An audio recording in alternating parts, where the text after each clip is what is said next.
En Los Ángeles, California para Glory 10. Aquí estoy con Robbie Roseman. Sir, it was a battle for the age. How do you feel and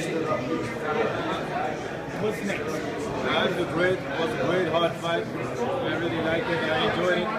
My next fight will be in New York, the 4-man tournament. Oh, you're doing the 4-man tournament? Great.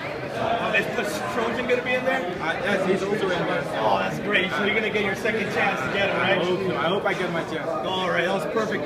Do you think that your body striking and your overhands were the ones that sealed the deal against your opponent today? I think it was my body shots, my pressure, my low kicks after my combinations. I think it was the complete package. You did awesome. Is there anybody you want to give a shout out to? Any friends? I want to shout out to my family, my team, Fight Club Den Bosch, to my friends Jim, Nicky Emmons, to my friends from Ronald, my strength trainer, and all my training partners, and especially to my dad, who always prepares me well and do everything for me.